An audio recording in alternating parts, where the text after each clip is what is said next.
Hi welcome back to my YouTube channel. ನಾನು Delhi public school Bangalore ನಾರ್ತಲ್ಲಿ ಇರ್ತಕ್ಕಂಥ ಡೆಲ್ಲಿ ಪಬ್ಲಿಕ್ ಸ್ಕೂಲ್ನ ಎಂಟ್ರೆನ್ಸ್ನಲ್ಲಿ ಇದ್ದೀವಿ. ನೋಡಿ, ನನಗೆ ಸುಮಾರು ಜನ ನನ್ನ ಫ್ರೆಂಡ್ಸು ಡೆಲ್ಲಿ ಪಬ್ಲಿಕ್ ಸ್ಕೂಲ್ ಬಗ್ಗೆ ವಿಡಿಯೋ ಮಾಡು ಅಂತ ಹೇಳಿದ್ರು. ಆ ಒಂದು ಕಾರಣದಿಂದ ಈ ವಿಡಿಯೋವನ್ನು ಮಾಡ್ತಾಯಿದ್ದೀನಿ. Delhi public school branches Bangalore north, Bangalore east, Bangalore west ಮತ್ತು ಬ್ಯಾಂಗ್ಳೂರು ಸೌತ್ನಲ್ಲಿದೆ. ಅಲ್ಲದೆ ಬೆಂಗಳೂರಿನ ಹಲವಾರು ಕಡೆ ಬ್ರಾಂಚಸ್ನ ಒಳಗೊಂಡಿದೆ. ಎಲೆಕ್ಟ್ರಾನಿಕ್ ಸಿಟಿ ಆಗಿರ್ಬೋದು, ಕೋಣನಕುಂಟೆ ಆಗಿರ್ಬೋದು, ಬಾಣವರ ಆಗಿರ್ಬೋದು, ದೊಮ್ಸಂದ್ರ ಆಗಿರ್ಬೋದು, ವೈಟ್ಫೀಲ್ಡ್ ಆಗಿರ್ಬೋದು, ಹಾಗೆ ಹಲವಾರು ಕಡೆ ತನ್ನ ಬ್ರಾಂಚಸನ್ನು ಒಳಗೊಂಡಿದೆ. ಹಾಗೆ ಕರ್ನಾಟಕದ ವಿವಿಧ ಕಡೆ ಇದರ ಒಂದು ಬ್ರಾಂಚಸ್ ಇದೆ. ಅಲ್ಲದೆ ಮೈಸೂರಲ್ಲೂ ಕೂಡ ಇದರ ಬ್ರಾಂಚಸ್ ಇದೆ. ಹಾಗೆ ಇದರ ಒಂದು ಮೇನ್ ಬ್ರಾಂಚಸ್ ಬಂದು ಡೆಲ್ಲಿಯ ಒಂದು ಆರ್ ಕೆ ಪುರಂನಲ್ಲಿ ಇದೆ. ಅಲ್ಲಿ ಕೂಡ 13 ಬ್ರಾಂಚಸ್ಗಳನ್ನು ಒಳಗೊಂಡಿದೆ. ಇನ್ನು ಆಲ್ ಓವರ್ ವರ್ಲ್ಡಲ್ಲಿ ತಗೊಳ್ಳೋದಾದರೆ ಕುವೈತಲ್ಲಿದೆ, ನೇಪಾಳಲ್ಲಿದೆ, ಕ್ವಾರ್ಟರಲ್ಲಿದೆ, ಸೌದಿ ಅರೇಬಿಯಾದಲ್ಲಿದೆ, UAE ಇದೆ. ಸೊ ಹೀಗೆ ಹಲವಾರು ಕಡೆ ಡೆಲ್ಲಿ ಪಬ್ಲಿಕ್ ಸ್ಕೂಲ್ ತನ್ನದೇ ಆದಂಥ ಬ್ರಾಂಚಸ್ಗಳನ್ನು ಒಳಗೊಂಡಿದೆ. ಮೊದಲಿಗೆ ಸಿಲೆಬಸ್ನ ತಗೊಳ್ಳೋದಾದರೆ ಇಲ್ಲಿ ಸ್ಟೇಟ್ ಸಿಲೆಬಸ್ ಮತ್ತು ಸೆಂಟ್ರಲ್ ಸಿಲೆಬಸ್ ಎರಡನ್ನೂ ಕೂಡ ಒಳಗೊಂಡಿರುತ್ತೆ. ಅಂದರೆ heart syllabus, functional, national syllabus, situational syllabus, task based syllabus, structural syllabus, communication, lexical syllabus, procedural syllabus, product versus process syllabus, synthetic syllabus and type B syllabus. ಅಂದರೆ IGCSE, NIOS, ICSE syllabus, IGCSE syllabus ಇಷ್ಟೇ, CBSE syllabus ಇಷ್ಟು ಸಿಲೆಬಸ್ಸನ್ನು ಒಳಗೊಂಡಿರುತ್ತೆ. Admission ಪ್ರೋಸೆಸ್ಸಲ್ಲಿ ಅಕ್ಟೋಬರಿಂದ start ಆಗಿ up to ಏಪ್ರಿಲ್ವರೆಗೂ ನಡೆಯುತ್ತೆ. ಕಿಂಡರ್ ಗಾರ್ಟನಿಂದ ಅಪ್ ಟು 12ವರೆಗೂ ಇರುತ್ತೆ. ಇನ್ನು ಅಡ್ಮಿಷನ್ಸ್ ಪ್ರೋಸೆಸ್ ಹೇಗೆ ನಡೆಯುತ್ತೆ ಅನ್ನೋದಾದರೆ, ನರ್ಸರಿಗೆ ಮಗುವನ್ನ ಜಾಯಿನ್ ಮಾಡಬೇಕು ಅಂತಂದಾಗ ಮಗುವಿಗೆ ಎಂಟ್ರೆನ್ಸ್ ಟೆಸ್ಟ್, ಆ ಒಂದು ನರ್ಸರಿ ಪೀರಿಯಡ್ನಲ್ಲಿ ಏನೇನು ಕ್ವಶನ್ನ ಕೊಡಬೇಕು ಆ ಒಂದು ಕ್ವಶನ್ ಪೇಪರ್ನ ಪ್ರಿಪೇರ್ ಮಾಡಿ ಕೊಡಬೇಕಾಗುತ್ತೆ. ಅದರಲ್ಲಿ ಆ ಮಗು ಏನೊಂದು ಪರ್ಫಾರ್ಮೆನ್ಸ್, ಅದರ ಮಾರ್ಕ್ಸನ್ನು ನೋಡಿ ಆ ಮಗುವಿಗೆ ಅಡ್ಮಿಷನ್ ಕೊಡಬೇಕೋ ಇಲ್ವೋ ಅನ್ನೋದು ಡಿಸೈಡ್ ಆದರೆ, ಇನ್ನೊಂದು ಕಡೆ ಪೇರೆಂಟ್ಸ್ನ ಒಂದು ಎಬಿಲಿಟಿ ಆಗಿರ್ಬೋದು, ಫೈನಾನ್ಷಿಯಲಿ ಮತ್ತು ಎಜುಕೇಷನಲ್ಲಿ ಅವರ ಎಬಿಲಿಟಿಯನ್ನು ನೋಡಿ ಪ್ರಿನ್ಸಿಪಲ್ಲು ಮತ್ತು ವೈಸ್ ಪ್ರಿನ್ಸಿಪಲ್ಲು ಡಿಸೈಡ್ ಮಾಡ್ತಾರೆ. ಫಸ್ಟ್ ಅಟೆಂಪ್ಟಲ್ಲಿ ಮಗು ಫೇಲ್ ಆದರೆ ಟೆಸ್ಟಲ್ಲಿ ನೆಕ್ಸ್ಟ್ 3 ಚಾನ್ಸಸ್ಸನ್ನು ಕೊಡ್ತಾರೆ. 3 ಚಾನ್ಸಸ್ ಆದಮೇಲೆ ಪ್ರಿನ್ಸಿಪಲ್ಲು ಮತ್ತು ವೈಸ್ ಪ್ರಿನ್ಸಿಪಲ್ಲು ಪೇರೆಂಟ್ಸ್ನ ಕರೆದು ಅವರ ಒಂದು ಫೈನಲ್ ಡಿಸಿಷನ್ನ ಕೇಳಿ ಫೈನಲ್ ಆಗಿ ಅಡ್ಮಿಷನ್ಸ್ನ ಕೊಡ್ತಾರೆ. ಅಡ್ಮಿಷನ್ಸಲ್ಲಿ ಯಾವುದೇ ತೊಂದರೆ ಕೂಡ ಆಗೋದಿಲ್ಲ. ಅದಾದಮೇಲೆ ಮೇಯ್ನಾಗಿ ಬರೋ ಅಂಥದ್ದು ಫೀಸ್ ಸ್ಟ್ರಕ್ಚರ್. ಫೀಸ್ನ ಒಂದು ವಾರದಲ್ಲೇ ಪೇ ಮಾಡಬೇಕಾಗುತ್ತೆ. ಅದರಲ್ಲಿ ಟ್ರಾನ್ಸ್ಪೋರ್ಟೇಷನ್ ಫೀಸು ಮತ್ತು ಕ್ಯಾಂಪಸ್ ಫೀಸು, ಹಾಗೆ ಎಜುಕೇಷನಲ್ ರಿಸೋರ್ಸ್ ಫೀಸು ಮತ್ತು ಟ್ಯೂಷನ್ ಫೀಸು, ಹೀಗೆ 4 ರೀತಿಯ ಫೀಸನ್ನು ಅದು ಒಳಗೊಂಡಿರುತ್ತೆ. ಮೊದಲಿಗೆ ನಾವು transportation fees up to 13 to 15 kilometres ಒಳಗಡೆ ಇದ್ದರೆ 40,000 to 42,000 ರುಪೀಸ್ ಪೇ ಮಾಡಬೇಕು. ಹಾಗೆ ಕ್ಯಾಂಪಸ್ ಫೀಸ್ ಅಂತ 1,20,000 to 20,000 ರುಪೀಸ್ ಪೇ ಮಾಡಬೇಕಾಗುತ್ತೆ. ಅದಾದಮೇಲೆ ಟ್ಯೂಷನ್ ಫೀಸ್ ಆಗಿರಲಿ ಅಥವಾ ಎಜುಕೇಷನಲ್ ರಿಸೋರ್ಸ್ ಫೀಸ್ ಆಗಿರಲಿ ಅವರು 2 ಇನ್ಸ್ಟಾಲ್ಮೆಂಟಲ್ಲಿ ಕೊಡ್ತಾರೆ. ಅದನ್ನು ಜೂನ್ ಮತ್ತು ಡಿಸೆಂಬರಲ್ಲಿ ಪೇ ಮಾಡಬೇಕಾಗುತ್ತೆ. ಅದು ಕೂಡ 80 to 1 lakh ರುಪೀಸ್ ಇರುತ್ತೆ. ಇಷ್ಟು ಕೂಡ ಅಂದರೆ 2 lakhs-ಇಂದ 3 lakhs ಒಳಗಡೆ ಅಷ್ಟು ದುಡ್ಡನ್ನು ಕೂಡ ಫೀಸ್ ಪೇ ಮಾಡೋದಕ್ಕೆ ಇಟ್ಕೊಬೇಕಾಗಿರುತ್ತೆ.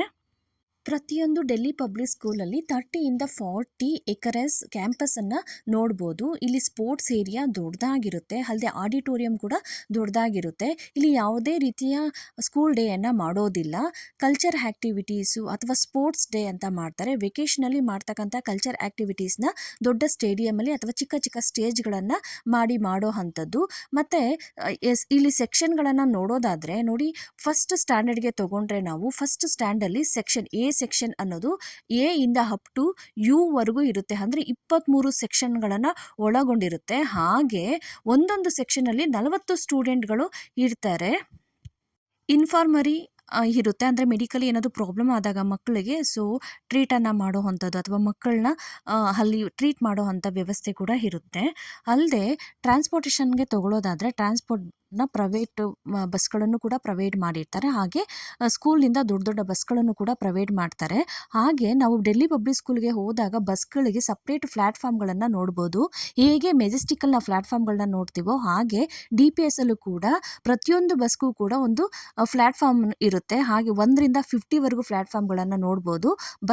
ಬಸ್ಗಳಲ್ಲಿ ಮಕ್ಕಳಿಗೆ ಯಾವುದೇ ರೀತಿಯ ತೊಂದರೆ ಇರೋದಿಲ್ಲ. ಸೆಕ್ಯೂರ್ ಆಗಿ ಆಯಗಳನ್ನು ಇಟ್ಕೊಂಡು, ಒಂದು ಬಸ್ನಲ್ಲಿ 2 ಆಯಗಳನ್ನು ಇಟ್ಕೊಂಡು ಇಟ್ಕೊಂಡು ಮತ್ತು CC ಕ್ಯಾಮ್ರಾ ಇಟ್ಕೊಂಡು ಸೊ ಮಕ್ಕಳ ಒಂದು ಪಿಕ್ ಮತ್ತು ಡ್ರಾಪ್ ಪಾಯಿಂಟ್ನ ಸೊ ಅಬ್ಸರ್ವ್ ಮಾಡ್ತಾ ಇರ್ತಾರೆ. ಇನ್ ಕೇಸ್ ಏನಾದರೂ ಪ್ರಾಬ್ಲಮ್ ಆದರೆ ತಕ್ಷಣವೇ ಪೇರೆಂಟ್ಸ್ಗೆ ಕಾಲ್ ಮಾಡ್ತಾರೆ. ಮತ್ತು ಎಂಟರರ್ ಅಂತ ಒಂದು ಆ್ಯಪ್ ಇರುತ್ತೆ. ಆ್ಯಪ್ ಮುಖಾಂತರ ನಾವು ಬಸ್ನ ಟ್ರ್ಯಾಕ್ ಮಾಡ್ಬೋದು ಮತ್ತು ಪ್ರತಿಯೊಂದು ಡೀಟೇಲ್ಸನ್ನು ಸೊ ಫೀಸ್ ಆಗಿರ್ಬೋದು ಅಥವಾ ಸ್ಕೂಲಲ್ಲಿ ನಡೆಯುವಂಥ ಆ್ಯಕ್ಟಿವಿಟೀಸ್ ಆಗಿರ್ಬೋದು, ಅನೌನ್ಸ್ಮೆಂಟ್ ಆಗಿರ್ಬೋದು, ಇವೆಲ್ಲವನ್ನು ನಾವು ಆ ಒಂದು ಎಂಟರಲ್ಲಿ ಚೆಕ್ ಮಾಡ್ಕೊಬೋದು.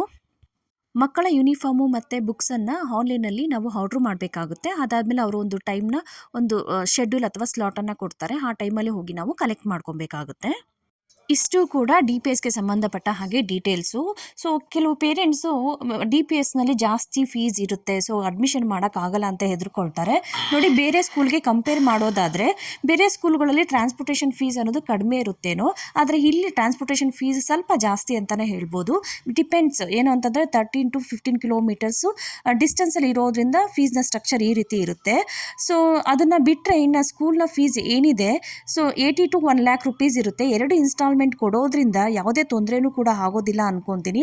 ಅದನ್ನು ನಾವು ಜೂನಿಂದ ಮತ್ತು ಡಿಸೆಂಬರ್ ಒಂದು ಪೀರಿಯಡಲ್ಲಿ ಪೇ ಮಾಡ್ಕೊಬೋದು. ಸೊ ಇದನ್ನು ಯೋಚನೆ ಮಾಡಿ ಪೇರೆಂಟ್ಸು ನಿರ್ಧಾರನ ತಗೊಳ್ಳಿ. ಸೊ ಒಂದು ಸರಿ ನಾವು ಏನೋ ಒಂದು ಸ್ಕೂಲ್ ಅಡ್ಮಿಷನ್ ಅಂತ ಮಾಡಿಸಿದಾಗ ಅಪ್ ಟು 12ವರೆಗೂ ಸೊ ಆ ಒಂದು ಸ್ಕೂಲಲ್ಲಿ ಕಂಟಿನ್ಯೂ ಮಾಡ್ಬೋದು. ಸೊ 12 ಆದಮೇಲೆ ನಾವು ಬೇರೆ ರೀತಿಯ ನೀಟ್ ಎಕ್ಸಾಮ್ ಆಗಿರ್ಬೋದು ಅಥವಾ ಮತ್ತೊಂದು ಎಕ್ಸಾಮ್ ಆಗಿರ್ಬೋದು, ಮಕ್ಕಳು ಇಂಜಿನಿಯರ್ ಓದ್ತಾರ ಅಥವಾ ಡಾಕ್ಟ್ರ್ ಓದ್ತಾರ ಅಥವಾ ಮತ್ತೊಂದು ಓದ್ತಾರ ಅನ್ನೋದು ಡಿಸೈಡ್ ಆಗುತ್ತೆ. ಸೊ ನಮಗೆ 12ವರೆಗೂ ಯಾವುದೇ ರೀತಿಯ ಟೆನ್ಷನ್ ಅನ್ನೋದು ಇರೋದಿಲ್ಲ.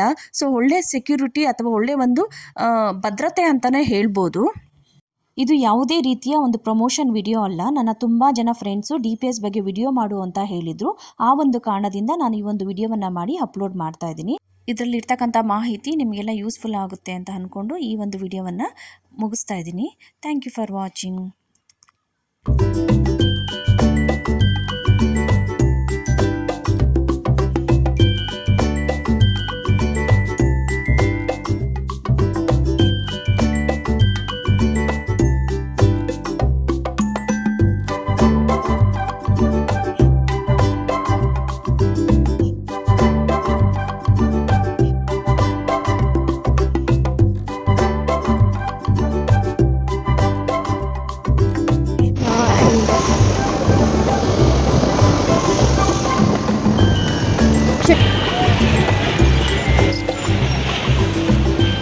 Mau beli gosong ya?